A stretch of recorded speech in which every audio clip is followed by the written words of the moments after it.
Les ténèbres ne régneront pas toujours sur la terre. La dépression, l'addiction, la tristesse, le stress sont des prisons. La honte te pousse à t'isoler. Pendant toutes ces années, tu as cherché la liberté.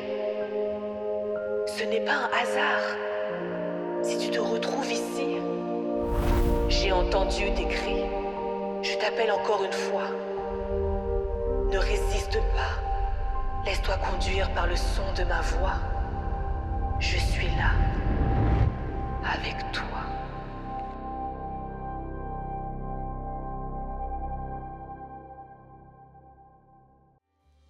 J'entends pas très bien. Bonjour Église Évidence. Comment allez-vous? Et aujourd'hui c'est un jour spécial, n'est-ce pas? Qu'est-ce qu'on est en train de vivre ensemble en Église? Ah Bunny, tu m'as déçu aujourd'hui. Hein? Effectivement, on est dans notre deuxième semaine. Nous entamons notre deuxième semaine de notre série Métamorphose. 50 jours pour une vie transformée. Et merci Seigneur parce que dans notre église, on a tellement de talents. Le livret, il est juste waouh. J'ai une sœur ce matin en arrivant qui m'a dit waouh, cette semaine, j'ai vraiment pu faire tous les exercices. Le livret, cette année, c'est pas du tout comme les autres années. On arrive vraiment à rentrer en profondeur. J'ai pu rentrer en profondeur en ce qui concerne la transformation, le fait de me préparer parce que cette semaine, c'était se préparer pour une transformation. Et aussi, je vous rappelle, je ne sais pas si vous tous ici, vous l'avez vu, on a aussi une mini-série qui nous accompagne durant toute cette série. Et ça a commencé hier. Alors merci, applaudissez s'il vous plaît toute l'équipe qui a été mise en place pour mettre en place cette série. Et franchement, ce n'est que le début pourtant. Ce n'est que le début. Et cette semaine, en fait, cette semaine a pour thème la présentation du caractère. Et comme je disais tout à l'heure, on sait que pendant toute cette première semaine, on a pu prendre le temps, chacun de notre côté, et je l'espère pour vous, pour rentrer en profondeur, se préparer vraiment à une transformation. Et en préparant justement ce court partage, le Seigneur m'a guidé dans Galates 2, verset 20, qui dit « J'ai été crucifié avec Christ, et si je vis, ce n'est plus moi qui vis, c'est Christ qui vit en moi. Si je vis maintenant dans la chair, je vis dans la foi au Fils de Dieu, qui m'a aimé et qui s'est livré lui-même pour moi. » En fait, on va juste prendre un court temps pour décortiquer ce verset. J'ai été crucifié avec Christ, et si je vis, ce n'est plus moi qui vis, c'est Christ qui vit en moi. En fait, c'est une image pour chacun de nous qui sommes enfants de Dieu, une image en fait pour nous rappeler notre union avec le Seigneur Jésus-Christ lorsque lui s'est fait crucifier. En fait, à travers cette image, il faut vraiment voir que nous, en le choisissant comme notre sauveur, on a pu nous aussi également crucifier notre ancien moi, notre ancien nous. On a mis aussi justement notre nature charnelle, j'ai envie de dire, à la croix. Et dans cette nouvelle vie, on décide de vivre une vie où on sait que le Seigneur Jésus-Christ vit en nous. Où on sait qu'on ne compte plus sur nous-mêmes, mais on regarde à lui. On a une vie qui n'est plus centrée sur notre ego, mais une vie centrée sur Jésus-Christ et Jésus seul en fait. Et c'est vrai que dans ce même verset, il est écrit que si je vis maintenant dans la chair, je vis dans la foi au Fils de Jésus, au Fils de Dieu. Donc je comprends que oui, je ne suis pas différente physiquement de celle que j'étais hier.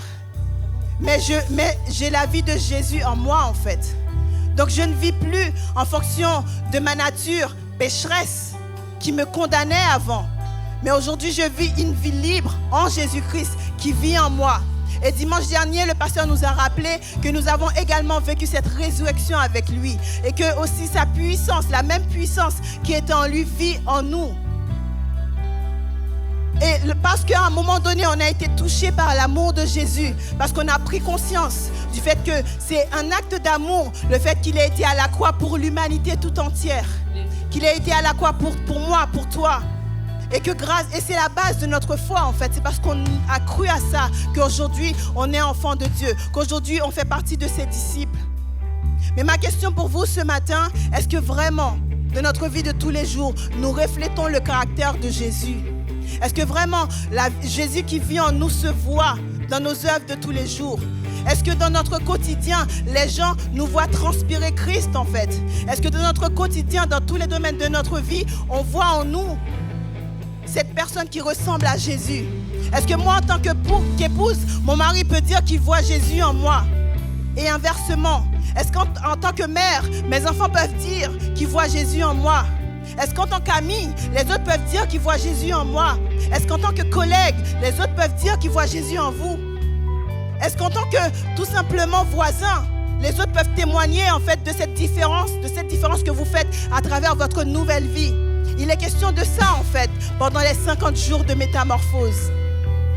Et j'aimerais que l'on puisse se mettre debout ce matin pour vraiment demander à Dieu de nous disposer à recevoir cette nouvelle transformation, à vivre plutôt en fonction de cette nouvelle transformation. Et oui, si je vis, ce n'est plus moi qui vis, c'est Christ qui vit en moi. Donc on doit vraiment mener une vie où on se laisse guider par le Saint-Esprit. Et c'est le Saint-Esprit qui va nous permettre de manifester de plus en plus le caractère de Jésus en nous. C'est le Saint-Esprit qui va nous permettre chaque jour de ressembler de plus en plus à Christ. C'est le Saint-Esprit qui va nous permettre de cibler ce que nous devons changer en nous. Parce qu'en nous, on a déjà tout ce qu'il faut pour remplir la mission que Dieu nous a donnée.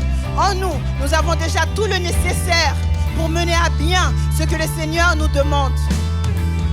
Et tout ça n'est qu'une grâce. Nous avons le Seigneur Jésus qui vit en nous. Et on doit vraiment vivre en fonction de ça. Dans notre vie chaque jour, on doit vraiment chercher à le ressembler de plus en plus. Et c'est ainsi que nous pourrons atteindre, j'ai envie de dire, le plein épanouissement. Alors Seigneur Dieu, merci parce que je sais que tu vas nous utiliser ce matin, tu vas nous parler. Tu vas vraiment, Seigneur Dieu, permettre à ce que ta présence soit palpable parmi nous. Et nous voulons vraiment ressentir ta présence ce matin. Et que nous puissions vraiment faire le vide autour de nous pour te laisser prendre toute la place. Merci Seigneur. Amen. Alléluia. Alléluia. Oh, gloire à ton nom, Seigneur. Vers toi, nous voulons élever nos voix. Vers toi, nous voulons élever nos cœurs. Vers toi, nous voulons élever notre âme tout entière. Est-ce qu'on peut se mettre d'accord ce matin, tous ensemble, dans la louange et dans l'adoration, pour dire au Seigneur, nous t'autorisons ce matin à faire ce que tu veux de notre louange, ce que tu veux de notre adoration. Nous t'autorisons à te manifester. Nous t'autorisons à te manifester. Nous t'autorisons à toucher nos cœurs. Nous t'autorisons à nous parler.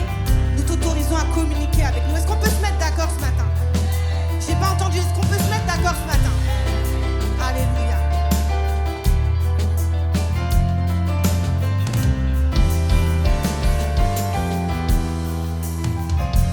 Vers toi, Seigneur.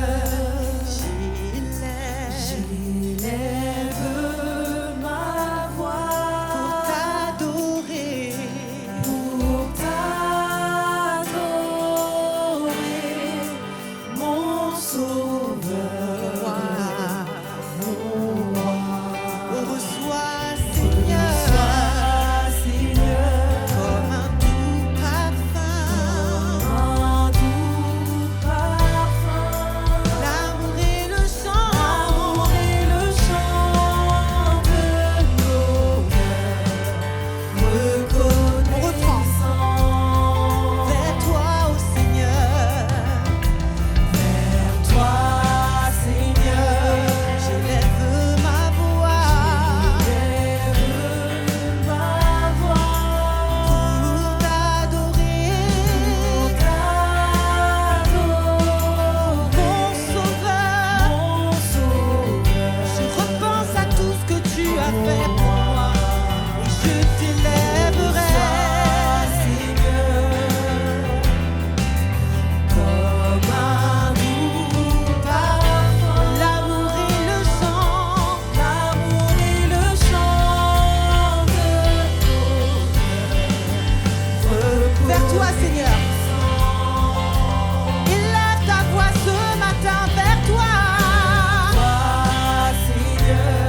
cœurs sont reconnaissants. Nos cœurs sont reconnaissants pour tout ce qu'il a fait pour nous. Lui qui est ce grand Dieu. Nous lui apportons nos vies, l'expression de notre louange. Parce que la Bible nous précise que c'est un parfum de bonne odeur qui monte au trône de Dieu. Alléluia.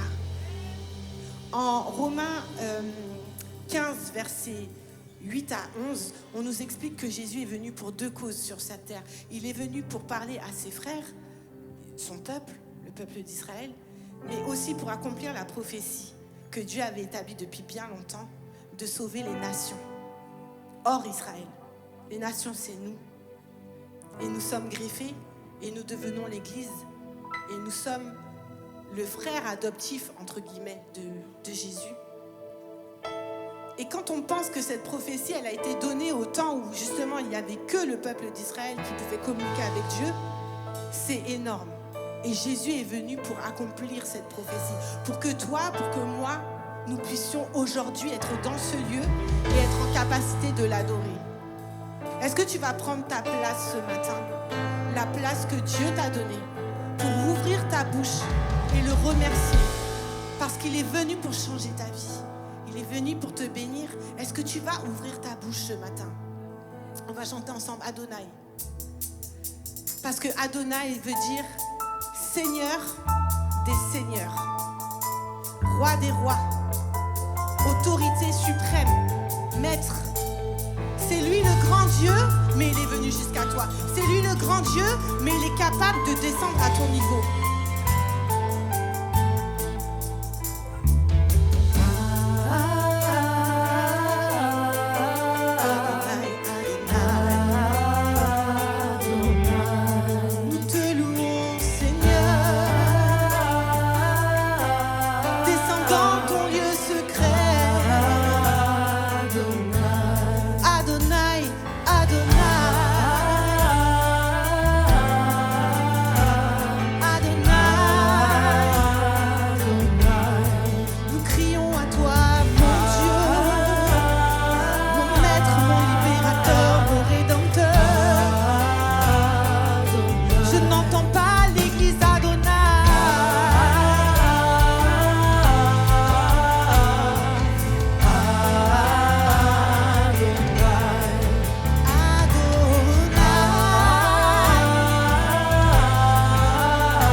la bénédiction de Dieu te pourchasse.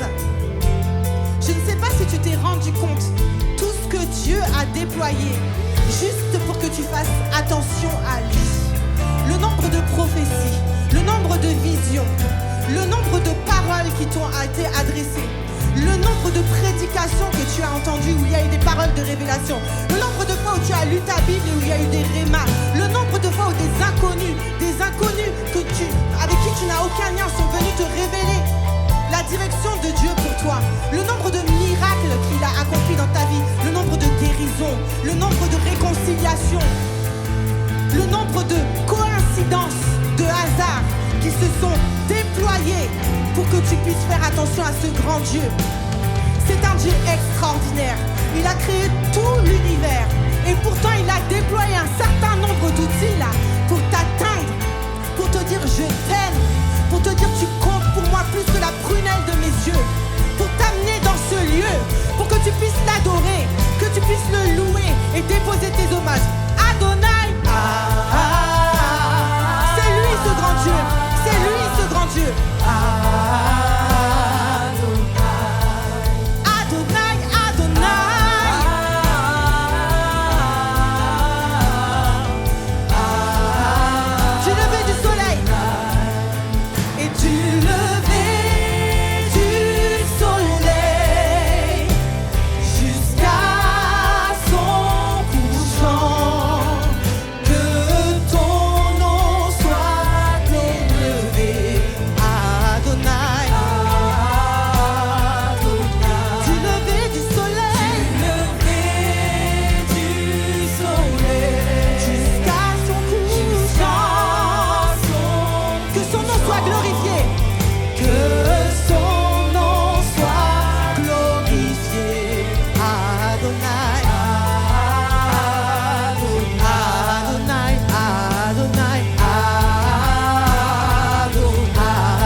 Glorifié, que son nom soit élevé, que son nom soit magnifié, c'est-à-dire rendu grand, que son nom soit rendu grand, que son nom soit rendu grand au milieu de nous, que son nom remplisse l'espace, que son nom remplisse ce lieu, que son nom remplisse le volume qu'il y a ici, que son nom nous remplisse.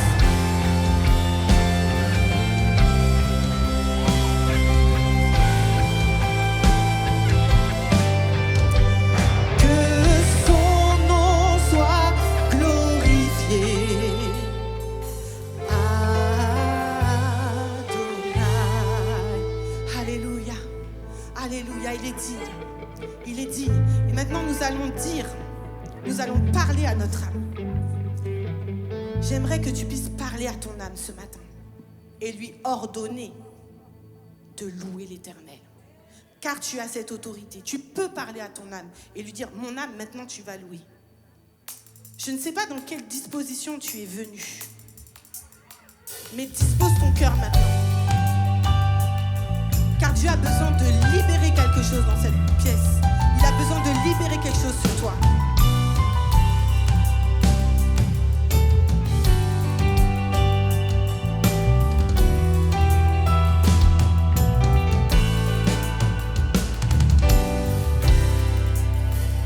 Je n'oublie aucun de tes bienfaits. À chaque fois que j'y pense, mon cœur est rempli de paroles pour te louer, de paroles pour te louer. Oh. Je n'oublie aucun de tes bienfaits, car à chaque fois que j'y pense, mon cœur est rempli de paroles pour te louer. Tout va mal, oh mon âme, pourquoi t'as battu? Même au milieu de la tempête, quand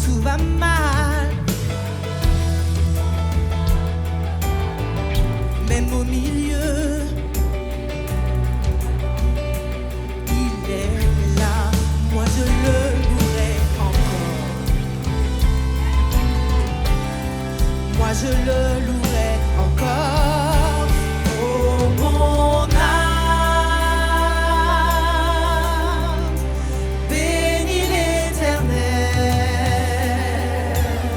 Rends-lui la gloire. Oh mon âme, rends-lui l'hommage, rends-lui l'autorité. Rends-lui. Oh mon âme, oh mon âme. Oh mon âme, bénis l'Éternel.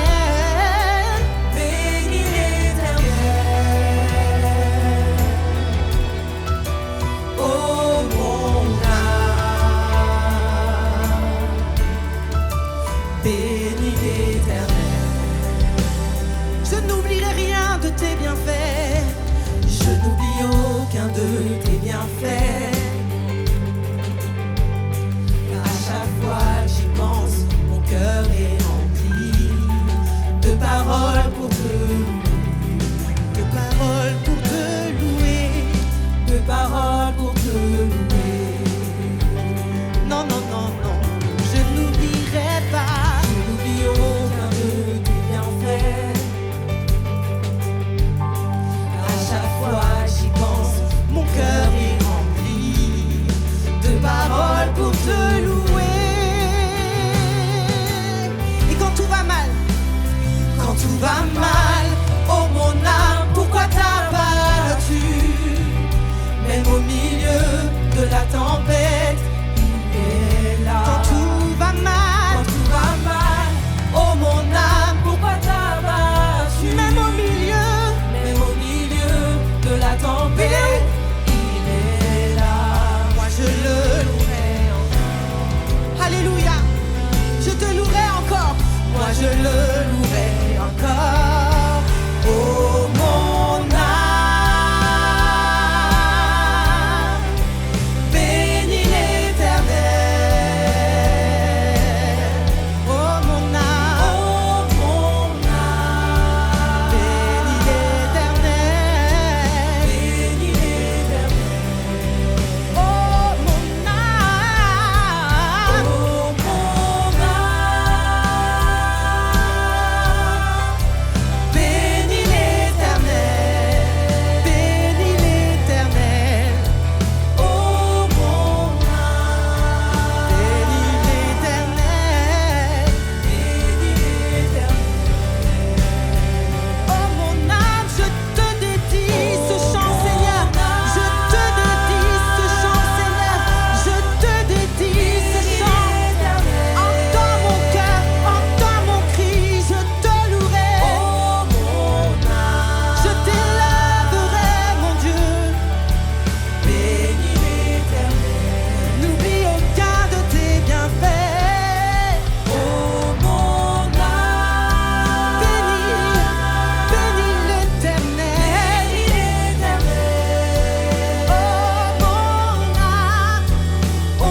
grand Dieu.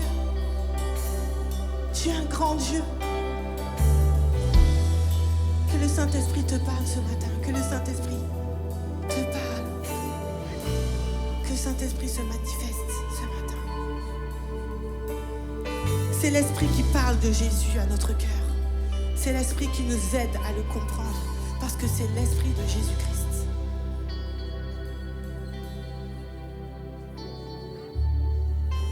Seigneur, je sais que tu agis en ce moment même.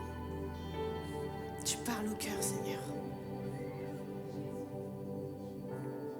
Nous allons t'élever. Nous allons continuer de t'élever. Nous allons continuer de t'élever. Que tu puisses encore grandir dans ce lieu.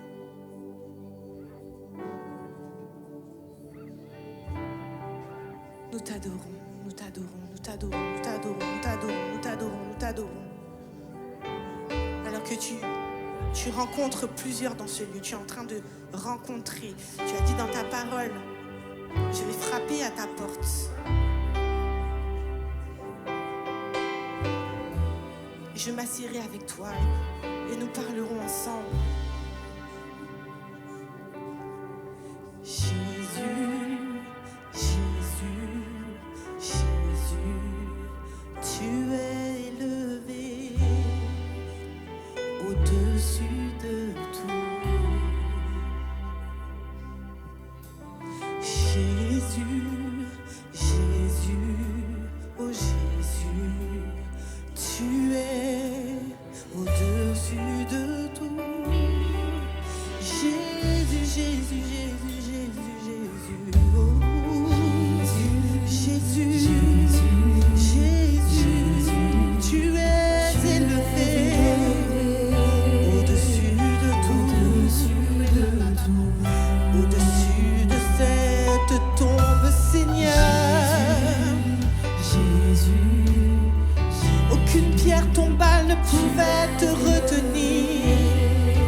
Au-dessus des eaux, ton esprit se mouvait à la création du monde. Jésus, Jésus, j'adorerai ton nom à cause de qui tu es.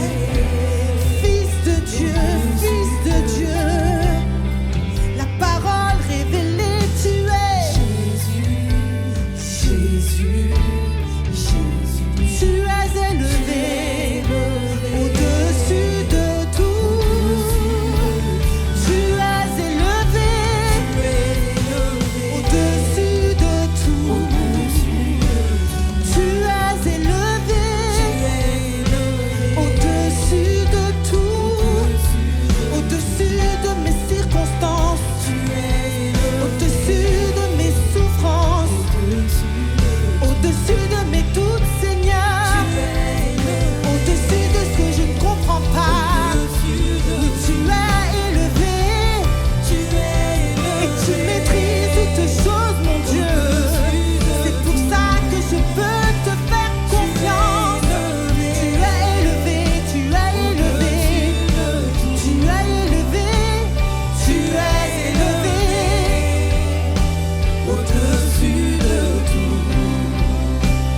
Tu es élevé au-dessus de tout. Est-ce que je peux entendre le peuple de Dieu ce matin? Jésus, tu es...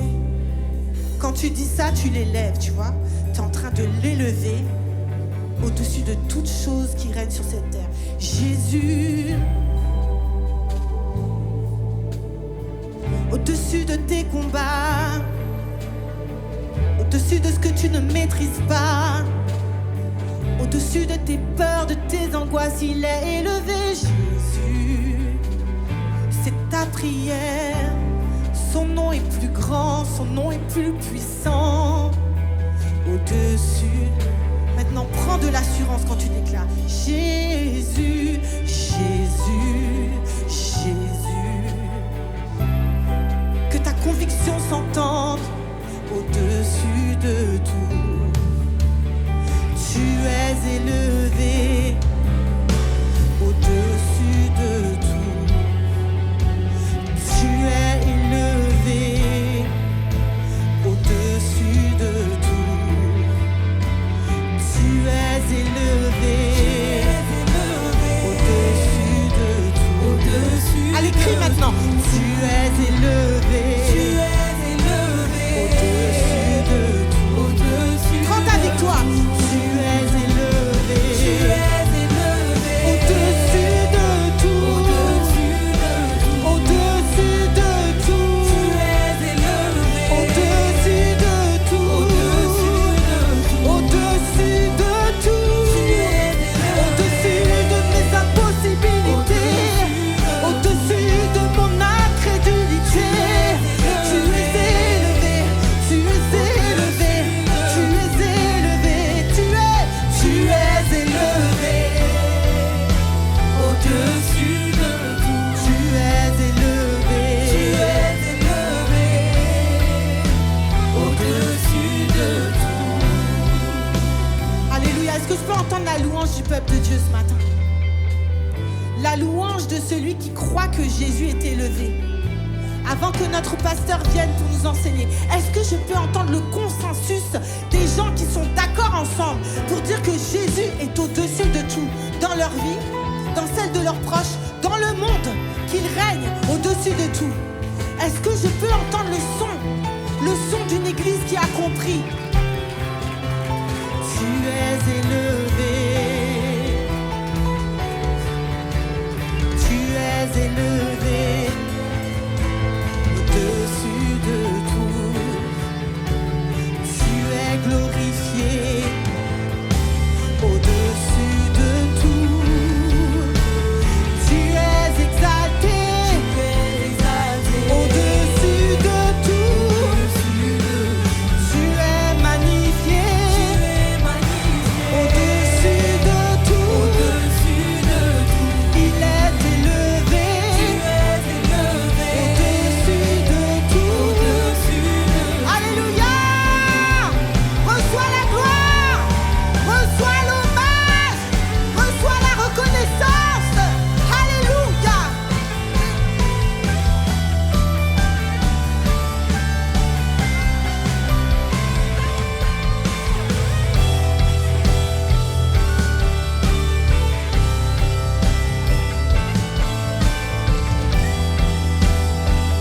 Au-dessus, au-dessus, au-dessus, au-dessus.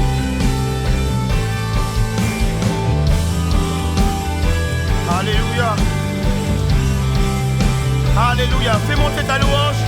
On peut faire monter notre louange au Seigneur. On peut l'élever, on peut le glorifier, on peut l'exalter. On peut avoir nos propres mots dans un moment de louange. On peut exalter Dieu pour qui il est, pour ce qu'il a fait. Alléluia. Que toute la gloire te revienne, Père. Tu es digne de louange et d'adoration, Seigneur Jésus. Tu es élevé au-dessus, Seigneur Dieu, au-dessus de tout ce qu'on pourrait espérer, de tout ce qu'on pourrait voir. Tu es élevé, alléluia, au-dessus de tout. Merci, Seigneur Jésus. Est-ce qu'on peut acclamer le Seigneur avant de prendre place?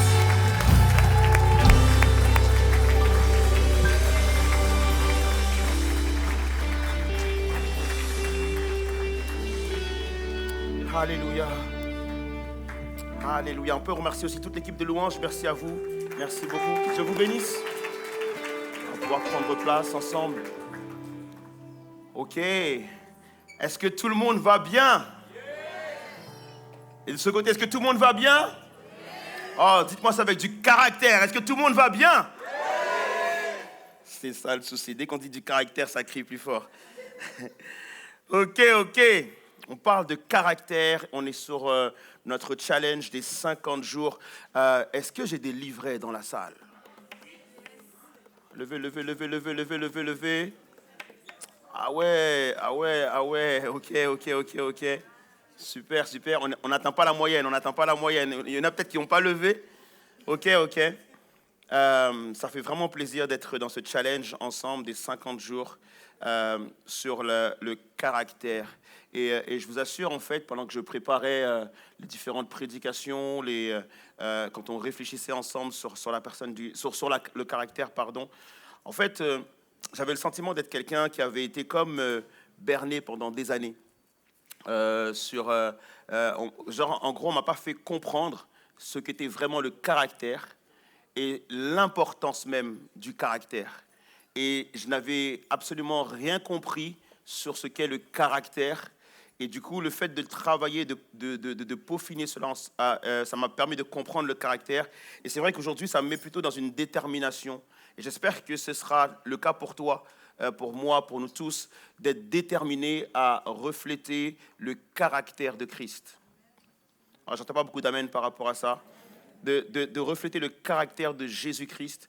On va lire rapidement, et ce matin, en fait, c'est le deuxième message de la série, et ce matin, c'est vraiment basique sur qu'est-ce que le caractère. On a vu ensemble qu'on pouvait accueillir le caractère divin. Dimanche dernier, on a vu ensemble que par la mort et la résurrection de Christ, en fait, c'est comme si Jésus nous faisait un transfert de son caractère, comme s'il pouvait nous permettre justement de recevoir l'image de Christ par la personne du Saint-Esprit. Et ce matin, je voudrais juste qu'on puisse voir ensemble tout simplement qu'est-ce que le caractère. Et je ne sais pas si tu as déjà essayé de taper sur Internet, qu'est-ce que le caractère. En fait, tu vas avoir beaucoup de définitions.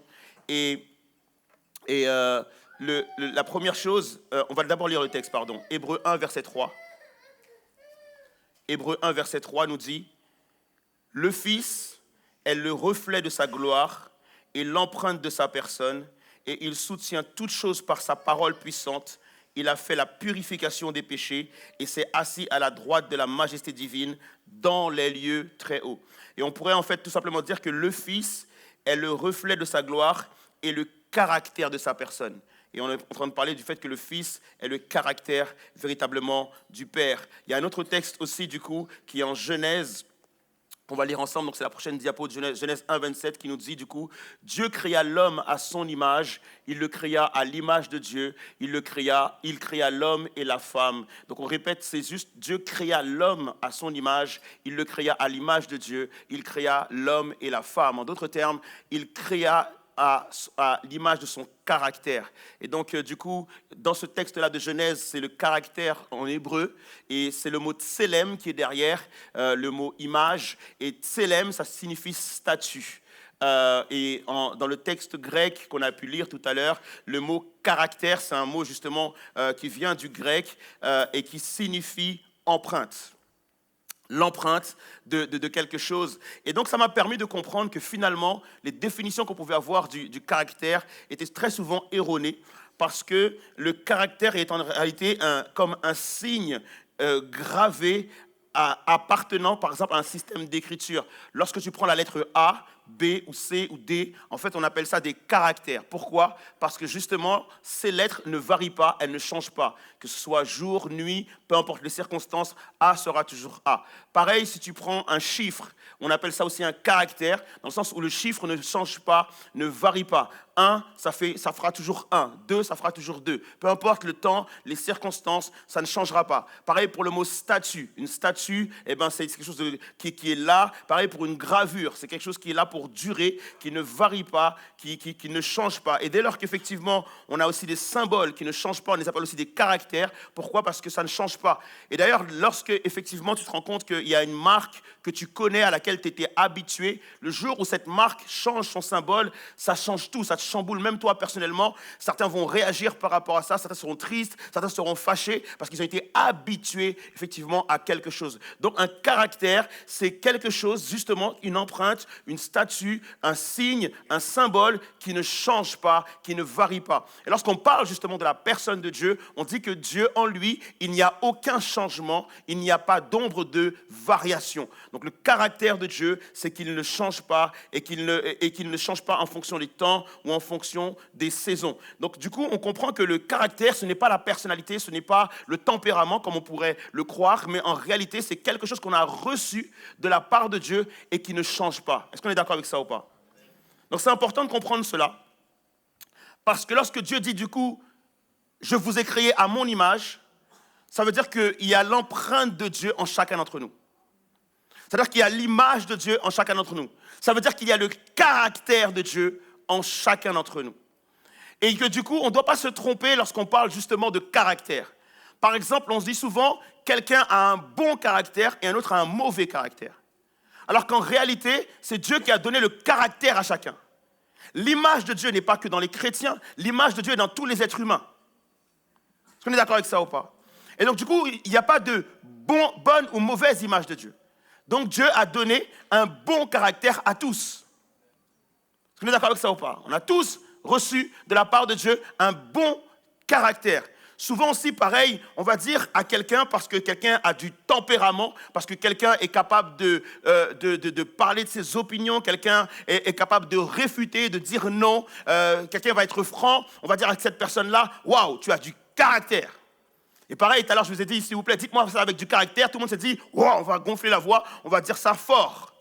Et on a pris l'habitude justement de considérer que seuls les gens justement qui ont de la poigne, seuls les gens qui sont capables de se mettre en avant, que ce sont ces gens-là, qui ont du caractère. Du coup, ça veut dire quoi? Toutes les personnes qui sont douces, calmes, tranquilles, vont avoir le sentiment de ne pas avoir de caractère. Alors que ton caractère, c'est toi. Si tu n'as pas de caractère, tu n'existes pas. Donc ça veut dire qu'en gros, on a tous du caractère.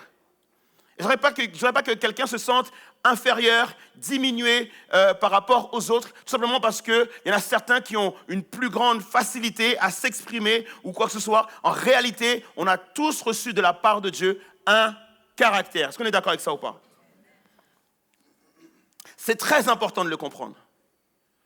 Pour savoir justement dans quoi je m'engage dans ces 50 jours. Qu'est-ce que je vais chercher dans ces 50 jours? Pourquoi on est en train de me parler du caractère? Pourquoi est-ce si important? C'est parce qu'on t'a très longtemps fait comprendre que tu pouvais être bon, mauvais caractère, etc., etc. Et du coup, ça te fait perdre quel est ton but dans la vie. Pourquoi tu as été créé justement à l'image de Dieu? Pourquoi Dieu a voulu créer l'être humain à son image? Parce que Dieu veut que tu puisses être son représentant. Dieu veut que tu puisses être son représentant. Dieu veut que lorsqu'on te voit, on puisse voir Dieu. Et du coup, pour que tu puisses être son représentant, Dieu va te donner un certain nombre de choses pour pouvoir l'être. Mais comme on n'a pas eu forcément le but de ressembler à Christ ou de ressembler à Dieu, du coup, les capacités que Dieu aurait pu nous donner, on peut les perdre. On peut ne pas les recevoir. Et donc, du coup, on peut être tout à fait en train de passer à côté de la vie que Dieu veut pour nous. Ah, je crois qu'il n'y a personne qui veut ça pour lui ce matin. Est-ce qu'on est d'accord avec ça ou pas? Je pense que tu veux véritablement avoir la vie qui est alignée à celle que Dieu veut pour toi. Donc la première des choses qu'on doit pouvoir voir ce matin, c'est, du coup, si je suis à l'image de Dieu, c'est quoi le caractère de Dieu? Vous avez le droit de répondre, les amis, on est ensemble. C'est quoi le caractère de Dieu? Il est saint. Souverain. Fidélité, amour, juste, franchise pour Dieu, ok? Compassion, super. C'est bien, vous me dites les attributs, c'est cool. Est-ce qu'on peut trouver un passage ensemble qui nous parle du caractère de Dieu? Il y en a plein dans la parole de Dieu, heureusement. On va juste lire un passage ensemble qui nous parle du caractère de Dieu. C'est Exode 34, verset 6-7. Prends un texte de l'Ancien Testament et qui nous parle du caractère de Dieu. Et voilà ce qu'il est dit sur la personne de Dieu, sur son caractère. Il dit, il passa devant lui en proclamant l'Éternel. L'Éternel est un Dieu plein de quoi? De compassion et de grâce. Donc, dans le caractère de Dieu, il y a la compassion, il y a la grâce. Ensuite, il est dit, lent à se mettre en colère et riche en amour et en fidélité. Il conserve son amour jusqu'à la 1000e génération. Il pardonne le crime, la faute et le péché, mais il ne tient pas le coupable pour innocent. D'autres termes, Dieu est amour, mais Dieu est juste. Il punit la faute des pères sur leurs descendants jusqu'à la 3e, voire même la 4e génération. Il punit jusqu'à la 4e génération, cependant il pardonne jusqu'à la 1000e génération. C'est le caractère de Dieu. Plus tard, on verra que Dieu est miséricordieux, compatissant, lent à la colère, riche en bonté. C'est le caractère de Dieu. Le caractère de Dieu, c'est que Dieu est infiniment bon, infiniment amour. Et Dieu ne changera pas son caractère. Peu importe le temps, peu importe les saisons, peu importe les circonstances, peu importe les péchés de l'humanité, peu importe les ennemis que Dieu pourrait avoir, peu importe les personnes qui se mettent devant Dieu, Dieu ne change pas au niveau de son caractère. C'est important que tous les chrétiens comprennent ça. Parce qu'on n'a tellement pas compris que Dieu ne changera pas, que des fois, on a des attitudes bizarres par rapport à Dieu. Je ne sais pas si vous vous rendez compte, mais dès lors qu'on a besoin de quelque chose de la part de Dieu, on va se mettre dans une position particulière. On va se mettre à prier peut-être plus, on va peut-être se mettre à lire la parole, on va se mettre à aller à l'église, on va se mettre à faire des choses comme pour amadouer Dieu. Dieu ne changera pas son caractère en fonction de ce que tu fais ou de ce que tu ne fais pas. Dieu est Dieu, il sera toujours bon, il sera toujours plein de grâce, il sera toujours lent à la colère, peu importe ce que tu peux faire ou ce que tu peux ne pas faire. En d'autres termes, du coup, si Dieu te bénit, c'est en fonction de son caractère. Si Dieu te donne certaines choses, c'est en fonction de son caractère. Si Dieu fait des choses pour toi, c'est en fonction de son caractère à lui. Et donc, du coup, ça nous permet justement de pouvoir être juste devant Dieu et d'être toujours constant, nous aussi. Ce n'est pas lorsque j'ai besoin de Dieu que je dois prier. Ma prière doit être constante. Ce n'est pas juste que lorsque j'ai besoin de Dieu que je dois lire la parole de Dieu. Ma lecture de la parole de Dieu doit être constante. Parce que je sais que quoi qu'il arrive, Dieu m'aime. Je sais que quoi qu'il arrive, Dieu est bon envers moi. Je sais que quoi qu'il arrive, Dieu veut me bénir. Donc ça ne sert à rien d'essayer d'amadouer Dieu. Il suffit juste de marcher dans l'obéissance et d'être constant avec Dieu. Est-ce qu'on est d'accord avec ça ou pas? Dans son caractère, il y a aussi la diversité qu'on doit recevoir comme étant une richesse. Dieu nous a créés à son image, mais nous sommes tous uniques. Ça ne sert à rien de regarder ton voisin et de vouloir copier ton voisin, de vouloir être comme ton voisin parce que tu es unique. Et on doit tous recevoir notre caractère unique avec joie. On doit tous se dire, ok, j'ai reçu quelque chose de la part de Dieu. Mon voisin a reçu quelque chose de la part de Dieu. On a tous reçu quelque chose de la part de Dieu. Il n'y en a pas un qui est plus grand que l'autre. Il n'y en a pas un qui est plus petit que l'autre. Et c'est important aussi de savoir que justement, lorsque je dis qu'il n'y en a pas un qui est plus grand, souvent on va pointer du doigt ceux qui se pensent plus grands que les autres. On va dire ceux-là, ce sont des orgueilleux. Mais en fait, c'est les gens qui se sentent plus petits, on ne va pas forcément les pointer du doigt. Pourtant, c'est quasiment le même péché. Parce qu'en réalité, si Dieu nous a tous donné quelque chose, si tu te sens plus grand, c'est un péché. Si tu te sens plus petit, c'est pareil. Parce que dans le sens où tu te dis, Dieu t'a donné moins que les autres. Alors que Dieu a donné à tous. Est-ce qu'on est d'accord avec ça ou pas? Je peux ni me sentir plus grand, ni me sentir plus petit. En d'autres termes, Dieu ne veut pas de comparaison. Il veut que tu puisses juste te accueillir en disant, Seigneur, merci Père d'avoir fait de moi une créature merveilleuse. Je suis ni plus grand, ni plus petit que mon voisin. Je suis merveilleux à tes yeux. Donc, 1 Corinthiens 12, 44, 6, il dit, il y a diversité de dons, mais le même esprit, diversité de ministères, mais le même Seigneur, diversité d'opérations, mais le même Dieu qui opère tout en tous. On est tous différents. On a tous reçu un caractère différent. On a tous reçu une image, une empreinte différente, mais qui vient de la même source, qui vient de la même personne, la personne de Dieu. Et ce que Dieu veut, c'est que justement toutes ces images, toutes ces empreintes de lui qu'il a pu nous donner, il veut voir ça manifeste.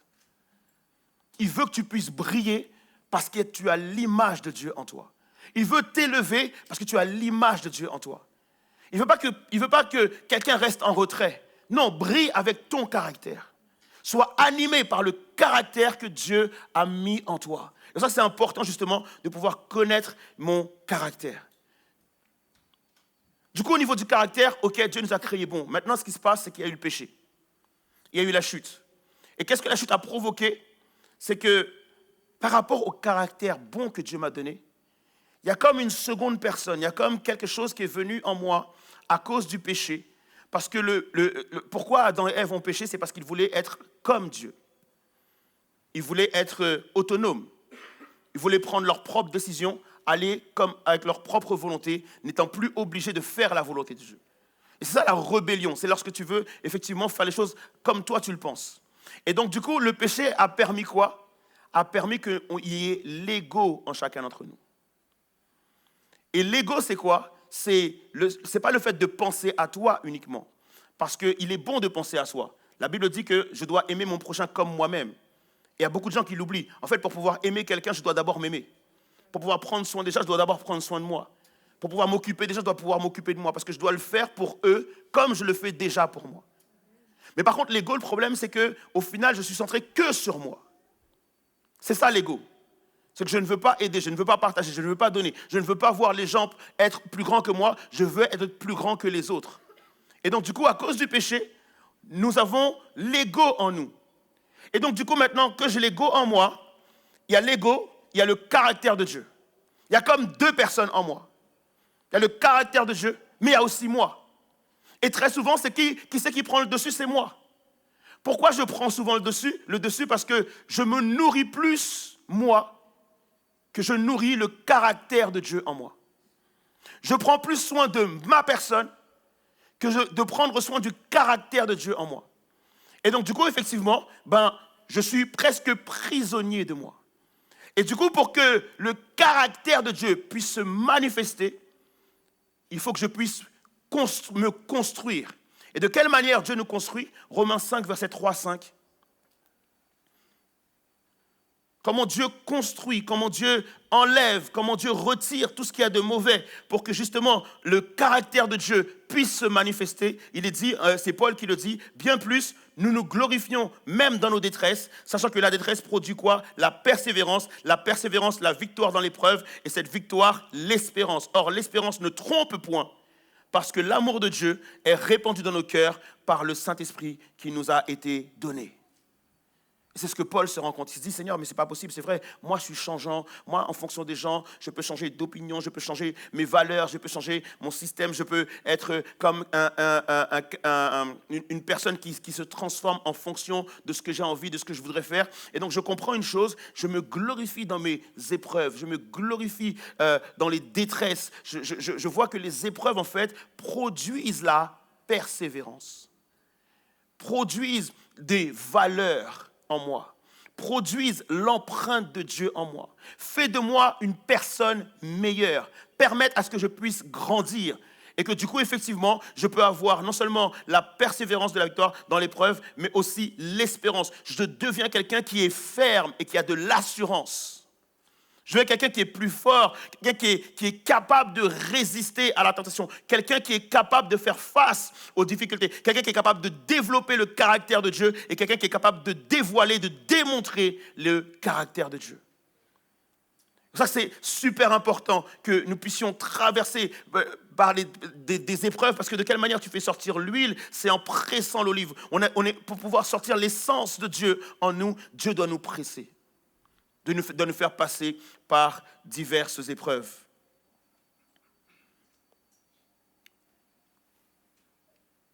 Le développement de notre caractère. Dans le développement de notre caractère, on doit comprendre que Dieu accorde une extrême importance à ce qu'on appelle l'intégrité. Avoir du caractère, ce n'est pas parler fort. Avoir du caractère, ce n'est pas être capable uniquement de dénoncer les choses. Avoir du caractère, ce n'est pas se croire plus grand ou se donner de l'importance. Non, avoir du caractère selon Dieu, c'est être capable d'être intègre. Être une personne où je suis vrai devant toi et vrai lorsque tu n'es pas là. D'être dans l'intégrité et de comprendre la dimension de l'intégrité. Vous savez, avant, on cultivait le caractère. Maintenant, on ne cultive plus le caractère, on va voir maintenant ce qu'on cultive. Parce que premièrement, le caractère n'est pas la réputation. Beaucoup de personnes qui pensent que leur caractère, c'est en fonction de ce que les gens disent d'eux. Qu'est-ce que vous dites de moi? Et on l'a fait un petit peu au début de semaine, ce jeu du miroir, pour savoir ce que les autres pensent de nous.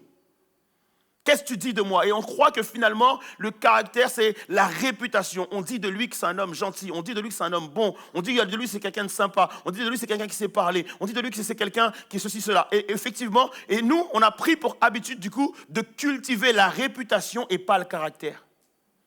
On cultive notre réputation. Et notre siècle est encore pire aujourd'hui. Le temps que nous vivons, la saison dans laquelle nous vivons est encore pire qu'avant parce que maintenant, on a les réseaux sociaux qui vont nous entraîner à encore plus cultiver la réputation au lieu de cultiver le caractère.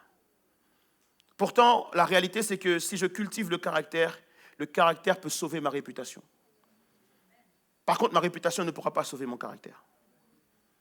Je peux être très bien quelqu'un qu'on connaît sur Instagram, qu'on connaît sur les réseaux et être une personne totalement différente dans l'intimité.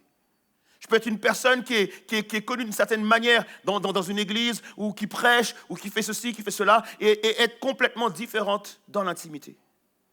Et c'est là que je dois comprendre que c'est mon caractère que je dois cultiver et pas ma réputation. D'ailleurs, c'est ce que Jésus dit, lorsque tu pries, enferme-toi dans ta chambre, passe du temps avec ton Père dans le lieu secret. Et ce que tu fais avec Dieu dans le lieu secret, c'est lui qui le rendra public. Cultiver mon caractère. Ensuite, donc du coup, le caractère n'est pas la réputation, le caractère n'est pas non plus la personnalité. Très souvent, on pense que justement, le caractère, c'est la personnalité. Or, le mot persona signifie en réalité acteur. Acteur, justement, c'est lorsqu'on porte un masque, lorsqu'on joue un rôle, lorsqu'on prend justement la forme de quelque chose, mais qui n'est pas réellement nous. Et je connais beaucoup de personnes qui, à un moment donné, se lèvent un matin et se disent, mais ce que je suis en train de faire ou ce que je suis en train de vivre, ce n'est pas moi. Et qui se rendent bien compte que ce n'est absolument pas eux. Cependant, ils ne se rendent pas compte qu'ils ont cultivé, du coup, la personne et non le caractère. Et aujourd'hui, on est dans le culte de la personne. Avant, il y a 50 ans en arrière, on était dans le culte du caractère. On cherchait justement à avoir un bon caractère. Les gens voulaient arriver au travail à l'heure. Ils voulaient qu'on puisse les respecter justement parce qu'ils arrivent à l'heure à leur boulot. Qu'ils partent à l'heure, ils font bien leur travail. Ils respectent leur patron, ils respectent les autres employés. Ils cherchaient la loyauté, ils cherchaient la fidélité, ils cherchaient l'intégrité. Tout le monde cherchait justement à ce que le caractère soit bon. Les images qu'on voyait dans les propagandes, ce qu'on essayait de nous montrer très souvent justement, c'était l'intégrité des gens, c'était les valeurs des gens, les valeurs familiales, les valeurs de la société, c'est ce qu'on essayait de nous montrer. Aujourd'hui, tout a changé. Aujourd'hui, c'est le culte de la personne. On ne te regarde pas en fonction de ton intégrité, on voit d'abord comment tu es habillé, comment tu parles, comment tu te présentes. Et aujourd'hui, on a développé différents coachings justement pour t'apprendre à être la bonne personne, la personne que les gens veulent voir. Et si tu veux obtenir des choses, sois cette personne-là. Habille-toi de telle façon, parle de telle façon. Tes réseaux, tu peux les mettre de telle façon, justement pour pouvoir plaire aux gens. Et quelque part, c'est le culte de la personne qui est aujourd'hui mis en avant, alors qu'en réalité, qu'est-ce que la Bible nous dit par rapport à ça? C'est qu'au final, Jésus leur dira aux pharisiens, vous êtes beaux à l'extérieur, mais à l'intérieur, vous êtes des tombes blanchies. Oh, pardonnez-moi, c'est Jésus qui l'a dit, c'est pas moi, on est d'accord? Mais en fait, c'est derrière ce mot en fait, que Jésus dit, en fait, il dit, quand il dit malheur à vous, ça a été traduit par malheur en français. Cependant, ce que Jésus voulait vraiment dire, il dit, je suis triste pour vous. Ça me fait de la peine pour vous. Ça me fait mal pour vous. Vous êtes en train de cultiver l'être extérieur, le paraître, comment les gens vous voient, alors qu'à l'intérieur, vous êtes mauvais. Alors qu'à l'intérieur, vous êtes triste à voir. Et comme Jésus était capable de voir le cœur, de voir l'intérieur de la personne, il dit justement, malheur à vous. C'est triste pour moi de vous voir comme ça. Et donc du coup, pareil pour nous les amis, si on est en train de cultiver la personne extérieure, quelque part c'est triste. Et Jésus est triste pour nous parce que la Bible dit qu'il vaut mieux que l'être extérieur puisse se détruire et que l'être intérieur puisse croître. Quoi qu'il arrive, si tu es beau à l'intérieur, tu seras beau à l'extérieur. Quoi qu'il arrive, si tu es une belle personne à l'intérieur, tu seras une belle personne à l'extérieur. Et je voudrais vraiment vous encourager à cultiver la personne intérieure. Le caractère, les amis, c'est l'image du Christ, c'est l'image de Jésus en nous. Et Jésus a pu démontrer vraiment tout le caractère du Père. C'est pour ça que le texte d'Hébreux dit que Jésus est l'empreinte, Jésus est l'image, Jésus est le modèle du caractère du Père. Jésus n'a jamais changé son discours. Jésus a toujours été le même dès sa naissance jusqu'à sa mort. Et il a été la même personne devant les pharisiens, devant Pilate, devant les agresseurs, devant les oppresseurs. Jésus n'a absolument jamais changé. Jésus a toujours été cette même personne audacieuse, cette personne qui a des valeurs, cette personne qui respecte, cette personne qui a l'amour, la paix, la joie, la patience, la bonté. Tout ce que le Père est, Jésus a pu l'être. Et c'est pour ça qu'il dira, si vous m'avez vu, vous avez vu le Père. S'ils avaient compris qui j'étais, vous avez vu le Père. Et pourquoi je vous raconte tout ça ce matin? Ou cet après-midi, pardon. Pourquoi je vous raconte tout ça? C'est parce qu'on ne se rend pas compte, les amis, à quel point le fait de ne pas connaître mon caractère, de ne pas savoir qu'à l'intérieur de moi, il y a l'empreinte de Dieu, et de ne pas cultiver ce caractère. En réalité, ce que je fais tous les jours, c'est que ma vie, en fait, elle dépend justement de ma personnalité, de ma réputation, et c'est ce que je cultive tout le temps. Et donc, du coup, ça me crée des ennemis, ça me crée, au final, des relations sociales qui sont mauvaises. Et tout ce que je voudrais vivre, je n'arrive pas vraiment à le vivre. Et ce matin, en fait, le fait de découvrir qu'il y a l'empreinte de Dieu en moi, il y a comme un cri du cœur en moi, il y a comme quelque chose qui se passe en moi, où je me dis, Seigneur, je veux refléter ce caractère-là.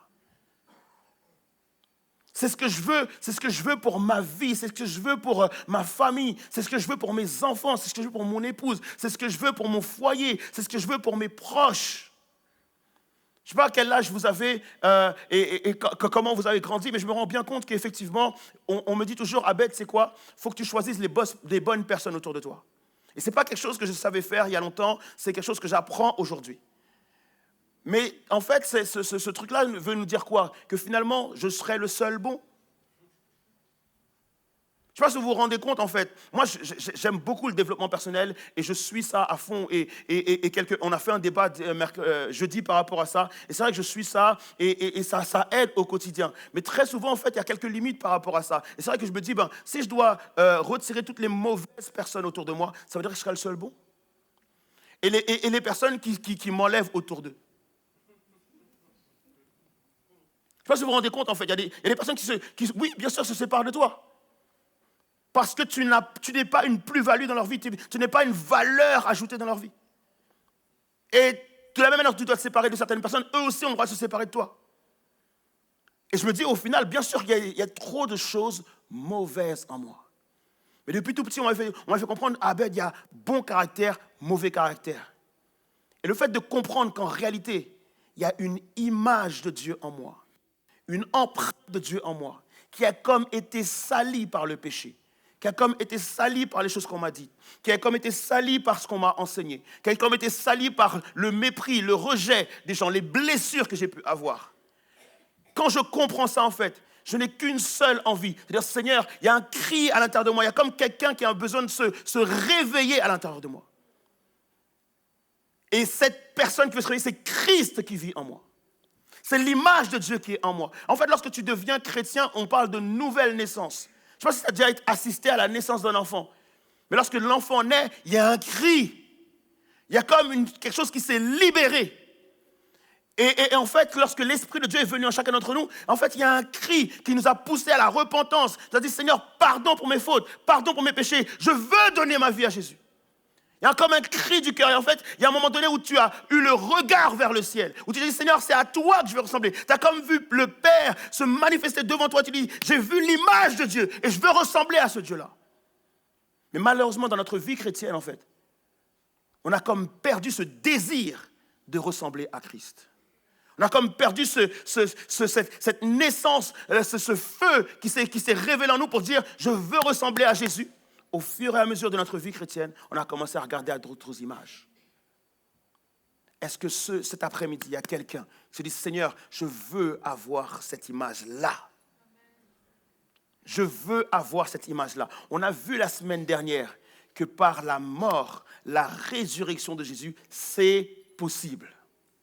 C'est possible de ne pas vivre en fonction de ce que ce monde est capable de nous apporter. Ce monde a détérioré, ce monde a fissuré, ce monde a écrasé, ce monde a piétiné notre caractère. Et le péché a aidé le monde à le faire. Souvent on dit que c'est le diable. Non, c'est le péché en nous qui a aidé le diable, le monde, le système à détruire le caractère de Dieu en nous. Mais par la mort et la résurrection de Jésus, Jésus dit que je suis capable de réveiller le caractère, l'image, l'empreinte de Dieu qui est à l'intérieur de toi. Parce que de tout temps, si Dieu nous a créés à son image, c'était quoi le but de Dieu? Le but de Dieu, c'était de pouvoir t'élever. Il dit, j'ai créé l'homme, l'être humain, la femme, à mon image, afin qu'il domine. Dieu veut t'élever.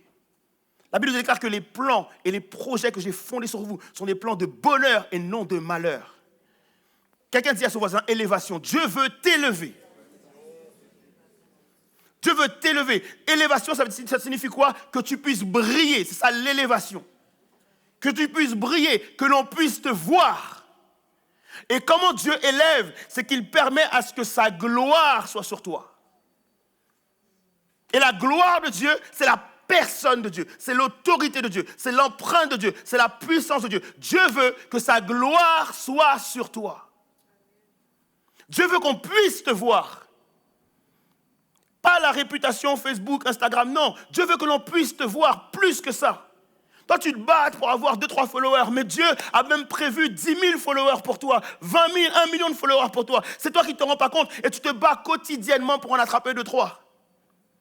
Parce que tu te bats avec ta propre chair, tu te bats avec ton ego, tu te bats avec le caractère que ce monde et ton péché t'ont mis. Mais Dieu veut que tu puisses avoir son caractère à lui et refléter sa gloire à lui.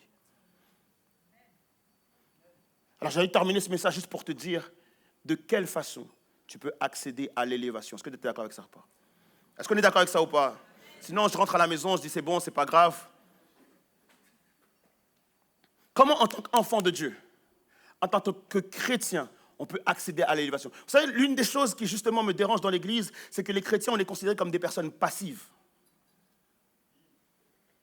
On ne passe pas à l'action. On entend des messages tous les dimanches, mais on n'arrive pas à passer à l'action. Oh, on est la tête et non la queue, etc., etc. Mais qui passe à l'action?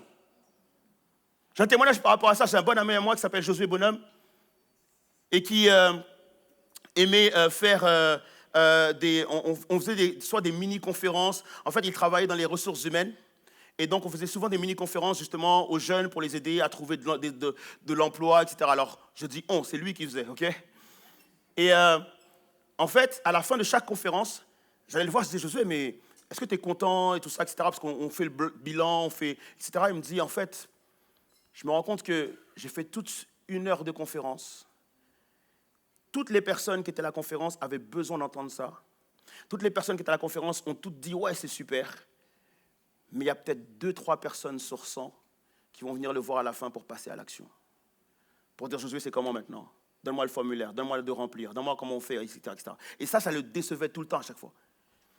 Et ça, c'est malheureusement, les amis, notre habitude chrétienne.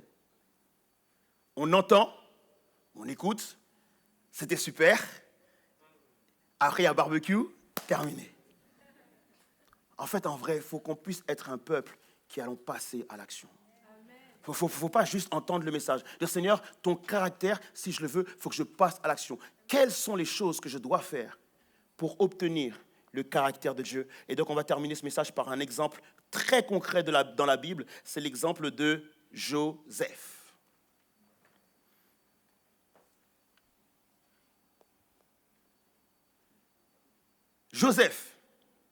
Joseph, les amis. Rappelez Joseph? Il y a des gens qui aiment Joseph ici? Oh là là, il n'y en a pas beaucoup. Hein? Soit il y en a qui ne connaissent pas. Non. Joseph. Moi, la première fois que j'ai entendu parler de Joseph, à l'école du dimanche, je me suis dit, oh, ce gars-là est trop fort, inspirant. En fait, dans ma tête, lorsqu'on m'a parlé de Joseph, l'image que j'ai vue, c'était un jeune homme beau, doux, sympa. Le gars, tu as envie d'être son ami. Okay?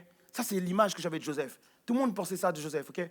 Mais plus j'ai grandi, quand j'ai compris la parole de Dieu, je me suis dit, ah non, Joseph, moi, je ne pourrais pas être son ami en vrai. Vous voyez ce que je veux dire ou pas? Joseph, en fait, c'est justement un des fils de Jacob. Dieu a créé Joseph bon. Il y a quelque chose de bon en Joseph, et on va le voir ensemble. Mais cependant, la manière dont son père l'a traité, ça a déposé en lui un caractère mauvais. Joseph, s'il y a un gars qui se la raconte, c'est Joseph. En fait, je ne sais pas pour vous, mais déjà, en fait, il a un manteau qui est juste beau. Et les frères ont un manteau moche. Joseph, il a un manteau qui est différent des autres. Eux, ils ont quasiment tous le même manteau un peu terne. Et lui, il a un manteau où il y a plusieurs couleurs. il paraît beau et tous les autres se rendent compte qu'il est différent. Le souci, c'est que lui-même se rend compte de ça. Il se rend compte qu'il est effectivement différent. Et je me dis, Joseph, c'est très bien déjà, t'es le préféré de ton père, t'as un super manteau, t'es beau gosse, t'es bien habillé, tu parais bien, etc. Ça devrait te suffire. Non. Joseph, il dit à ses frères, écoutez les gars, non seulement j'ai un meilleur manteau que vous, non seulement mon père, il me préfère, non seulement j'ai une meilleure situation que vous, mais un jour, vous allez tous vous prosterner devant moi. Et vous allez tous m'adorer. Et là, les frères, ah ouais, je vois pour vous. Et là, les frères, celle-là, ça passe pas. Ils décident de vendre Joseph. Au début, ils voulaient le tuer. En vrai de vrai, ils voulaient en terminer. Mais après, il y en a un, voilà, il s'est dit, c'est quand même notre frangin, ok, on le vend. Ils ont vendu Joseph. Maintenant, Joseph, il arrive, par le biais du marché des esclaves, à être maintenant esclave d'un certain Potiphar. Et c'est là que tu vois qu'il y a le caractère de Dieu en Joseph. Parce que finalement, chez Potiphar, en tant qu'esclave, il sert tellement bien la maison de Potiphar, il fait tellement bien les choses, qu'il devient le chef des esclaves dans la maison de Potiphar. Il a de l'intégrité, parce que du coup, lorsque la femme de Potiphar lui fait des avances, il refuse. Et du coup, effectivement, à cause de ça, il est mis en prison. Il est mis en prison parce que son orgueil doit être travaillé.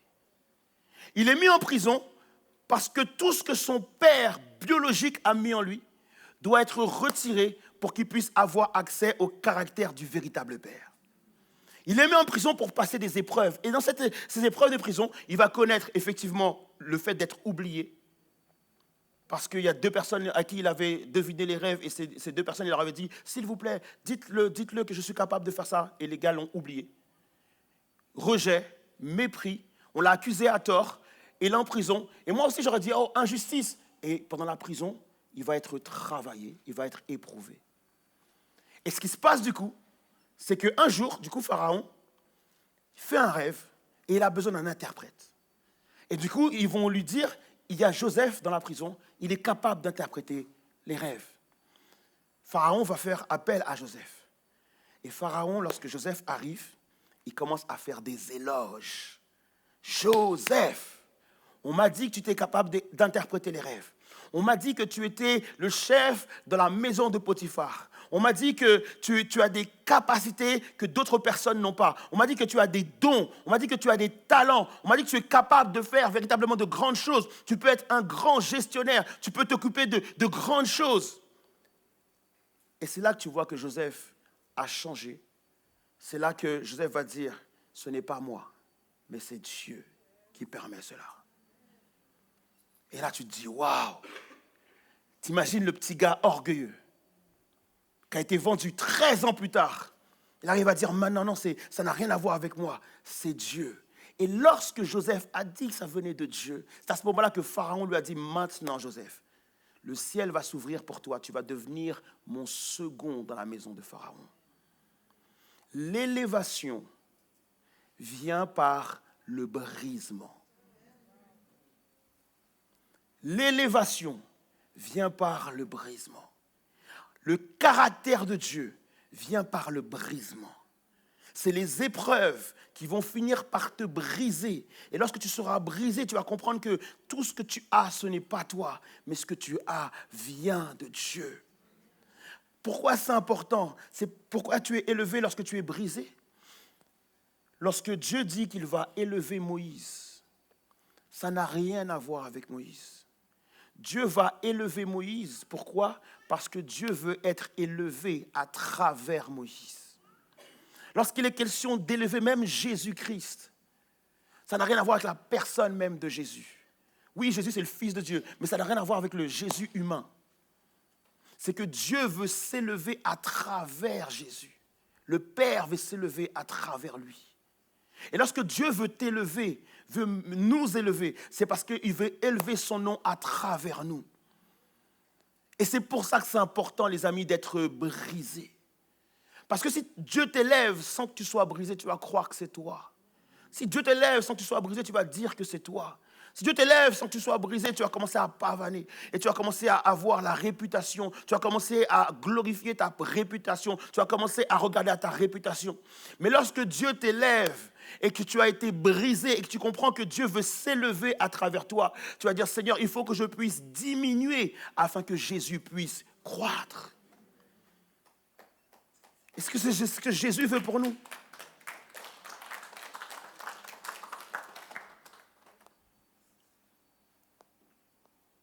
Juste qu'on termine avec ça, on va pouvoir se lever ensemble. Alléluia.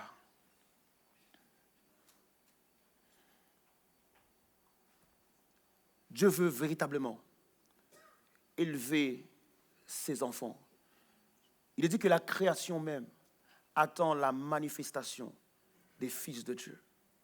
La création même. J'ai envie de dire à quelqu'un, tu peux être beaucoup plus que ce que tu es. Tu sais, quand tu dis ça à quelqu'un, les gens me disent, mais Abed, ne leur dis pas ça, ils vont avoir les chevilles qui enflent, ils vont commencer à... Non, tu peux être beaucoup plus que ce que tu es. Dieu veut pour toi que tu sois beaucoup plus que ce que tu es. Dieu veut ouvrir le ciel pour toi. Dieu veut ouvrir le champ des possibles pour toi. Dieu veut ouvrir le champ des opportunités pour toi. Parce que tu te rends compte, en fait, c'est la personne la plus importante de l'époque qui s'est tournée vers un gars qui était en prison. Et te dire que toi, tu te dis, OK, là où je suis, est-ce que Dieu a un regard sur moi? Non, il peut se passer de grandes choses dans ta vie. C'est pas le fait de miroiter. Joseph n'a jamais miroité ça. Il voulait être aussi plus grand que ses frères, oui, c'est vrai. Mais il n'a jamais pensé de sa vie être le bras droit de Pharaon. Donc l'idée, ce n'est pas que tu puisses te dire, ah, j'aimerais être là, j'aimerais être là, j'aimerais être là. Non, l'idée, c'est que tu puisses te dire, Seigneur, je veux diminuer pour que toi, tu puisses véritablement croître. Et lorsque tu comprends ça, en fait, et que tu es dans les mains de Dieu, et que Dieu veut croître à travers toi, que Dieu veut s'élever à travers toi, que Dieu veut grandir à travers toi, que Dieu veut se montrer à travers toi, il ouvre pour toi les écluses des cieux. J'ai envie de dire à quelqu'un ce matin, véritablement, si tu n'es pas élevé, c'est que tu n'es pas brisé. Si tu en es encore là où tu es, c'est que tu n'es pas brisé. Si tu n'as pas encore la vie que tu dois avoir, c'est que tu n'es pas encore brisé. Et je sais que c'est une prière qui est extrêmement difficile à faire. Mais c'est cette prière de dire, Seigneur, brise-moi ce matin. Brise-moi ce matin. Parce que j'ai ton image en moi, mais elle est cachée par mon orgueil. J'ai ton image en moi, mais elle est cachée par ma colère. J'ai ton image en moi, mais elle est cachée par ma haine. J'ai ton image en moi, mais elle est cachée par mes ressentiments. J'ai ton image en moi, mais c'est caché par mes blessures. J'ai ton image en moi, mais c'est caché parce que je n'ai pas encore pardonné. Je n'ai pas encore pardonné ma mère. Je n'ai pas encore pardonné mon père. Je n'ai pas encore pardonné ma tante, mes oncles. Je n'ai pas encore pardonné des membres de ma famille. Seigneur, j'ai ton image en moi, mais elle est comme voilée, elle est comme cachée, Seigneur Dieu. Elle est comme écrasée, elle est comme étouffée. J'ai pourtant ton caractère en moi. J'ai pourtant ton esprit en moi. Je suis le temple du Saint-Esprit. Oh les amis, c'est tellement important le caractère. Nous avons le caractère de Dieu en nous. Mais il faut absolument que je sois brisé. Il faut absolument que je sois brisé. Le brisement, les amis, est capital. Non, Seigneur, tu ne veux pas de sacrifice.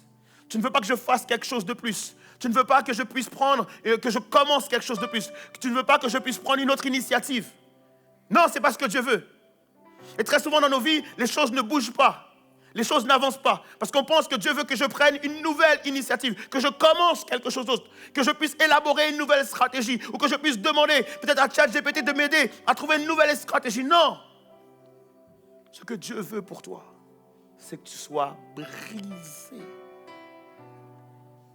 Que tu puisses être brisé. Parce qu'à chaque fois qu'il a élevé quelqu'un, il a d'abord brisé. Il a d'abord brisé. Alors, est-ce que quelqu'un sera assez audacieux ce matin? Est-ce que quelqu'un est tellement déterminé à avoir ce caractère de Dieu? Est-ce que quelqu'un est tellement déterminé à manifester ce caractère de Dieu qui va oser dire, Seigneur, brise-moi? David a su le faire. Et il a fait cette prière, sonde-moi, ô Dieu, et connais mes pensées. Regarde si je suis sur une mauvaise voie et conduis-moi. C'est comme rattrape-moi, comme saisis-moi. Qu'il y ait quelque chose qui se passe et qui me fasse faire demi-tour. David a clairement dit, je veux prendre une gifle de ta part. Je veux prendre une bonne claque. Parce que je suis en train de sur une mauvaise voie. Je vois ma réputation, je vois ma personnalité, je vois ce que le monde a à offrir. Mais Seigneur, mets-moi une bonne gifle. Et conduis-moi sur le chemin de la vérité. Sur ton chemin. En d'autres termes, je veux être aligné à toi. Que mon cœur puisse être aligné à toi. Je veux que ton caractère puisse se manifester en moi. Alors ce matin, Seigneur Dieu, je te remercie pour tout ce qui a pu prendre place. Je te remercie pour ces 50 jours qu'on a entamés ensemble. Seigneur, c'est le deuxième dimanche, Seigneur Dieu, de ces nombreux dimanches qu'on va passer avec toi, Seigneur Jésus. Mais Seigneur, s'il te plaît, brise-moi. Et s'il y a quelqu'un dans la salle qui t'a demandé, Seigneur Dieu, brise-le, brise-la, Seigneur Jésus. Comme cette olive, presse-moi, Seigneur Dieu. Toi, Seigneur Dieu, qui est feu du fondeur. C'est un seul désir qui est là ce matin, Seigneur Dieu. Brise-nous, Seigneur Jésus. Que nous puissions te ressembler, Père.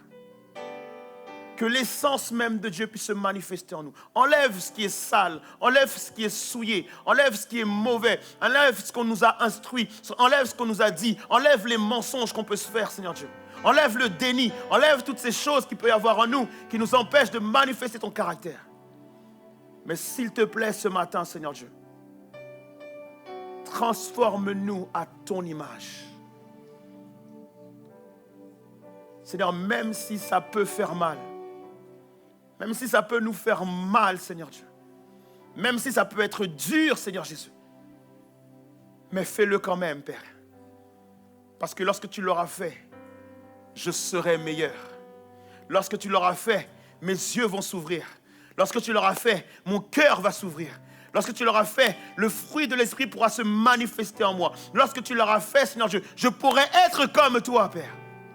Lorsque tu l'auras fait, je serai quelqu'un de bien meilleur qu'aujourd'hui. Lorsque tu l'auras fait, je pourrai être satisfait de moi. Lorsque tu l'auras fait, je pourrai me regarder dans le miroir et être satisfait de ce que je vois.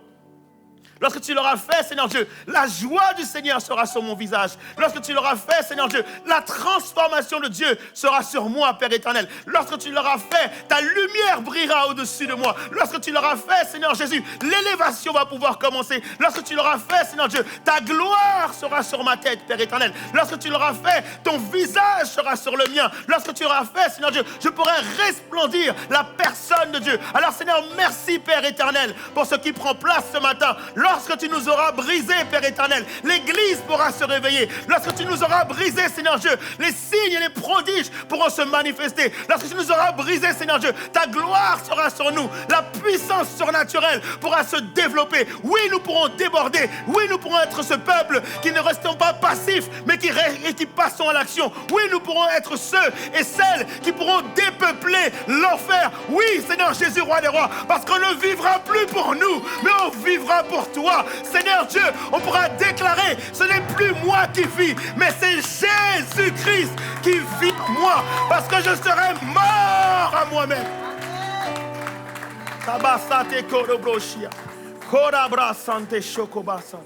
Seigneur, je serai mort à moi-même, Père éternel. Et je pourrai vivre enfin pour toi.